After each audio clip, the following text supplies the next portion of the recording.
Talking to the boys in just a minute, but first, Monday Night Football last night, Vikings and Seahawks. Russell Wilson attempts to bat down the tip pass, ends up giving up a pick six to Anthony Harris.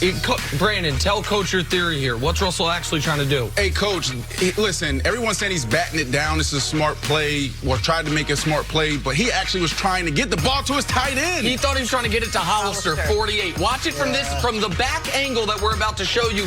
It really looks like Brandon's onto something here. Watch this. Think about Russell Wilson's makeup. So it's batted to him. Plays He sees Hollister. Oh, I can get it to him. Yeah. Oh. I don't think so. I think it's more about his height. Oh.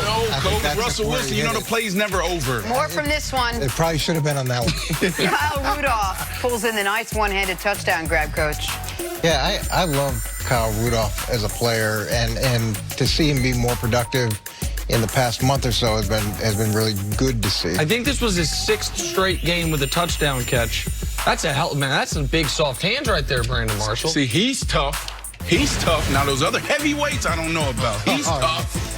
Bucks and Knicks and Giannis bullies Julius Randle before finishing with an emphatic dunk. This looks like what Coach does to Luke and Jake in the driveway. Like they think they can body him, and Coach says, "Come get some of this." Yeah. Luke right now has been bodying me up. Oh. Yeah, I got to ice up after you. He's all business. That is a grown man right there. Julius Randle's supposed to be a big, strong, tough guy. Eat that. Brandon wouldn't let him dunk over him like that. Of course not. No. You know, I'm hacking him.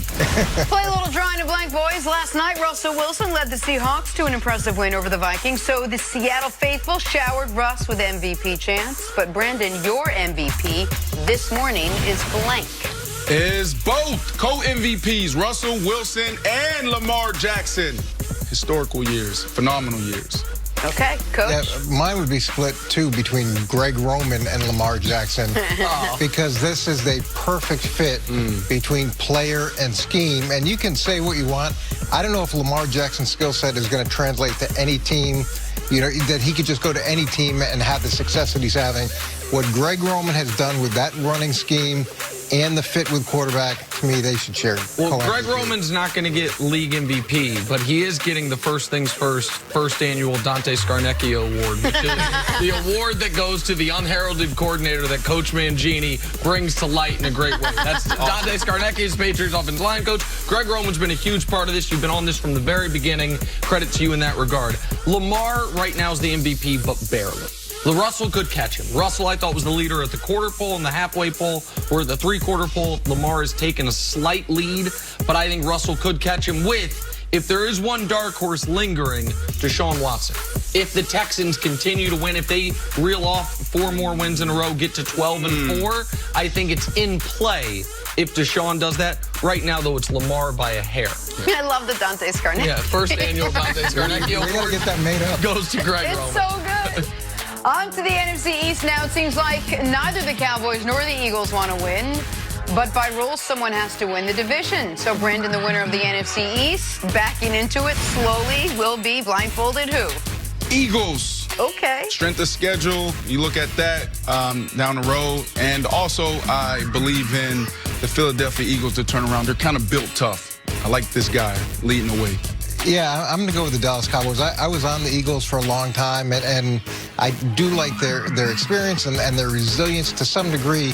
But now every week it seems like there's another controversy coming out of there, and we could say what we want to say about the blandness from the Cowboys podium, but at least it seems like they're sticking together and trying to push through this hump. Man, if the Giants had stuck with Eli, maybe it'd be them instead of Danny Fumbles. But it's got to be the Eagles, I guess.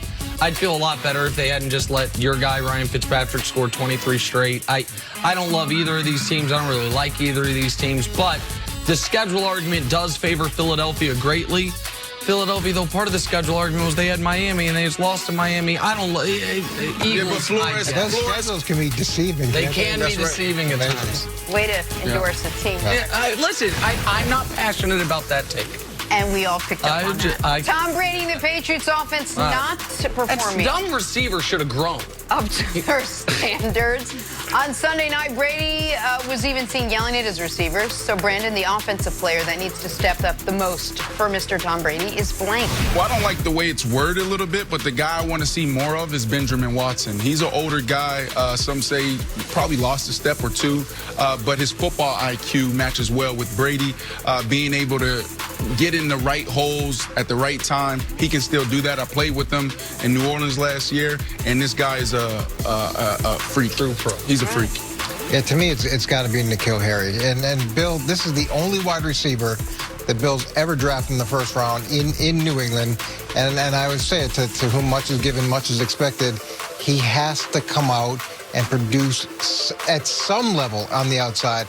I know he had the one touchdown, but his development needs to be accelerated. And if they can get something out of him, then I think that's going to open up a lot of other windows. I mean, and N'Keal did have a pretty sensational touchdown catch against the Dallas Cowboys the week before, which was the deciding margin. I'm going to go with Sony Michel.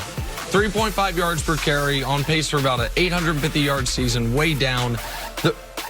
Tom Brady's going to need someone to step up who he can hand the ball to, because the passing game right now is in such disarray. So I think the Patriots last year, what did they go to at the end of the year? More of a run-based offense. Now, they had a better offensive line. They had Gronk. They had James Devlin. So they were more suited for it. But Sony Michel needs to be better. You mentioned too much is given, much is expected. The player drafted one spot after Sony Michel in the first round was Lamar Jackson. Player drafted a few spots after him was Nick Chubb, his teammate at Auburn.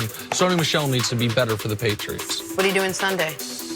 Boxing. Oh, Boxing. I was going to say Tom Brady. Georgia. I don't know what school I said. But Sony Michel went to Sony Michel and Nick Chubb went to Georgia. Thank you for joining us today, Coach. Really appreciate it. Take a break. Coming up, are the Cowboys in jeopardy of losing Amari Cooper this offseason? That's next. This is First Things First. Auburn had the two great running backs, Ronnie Brown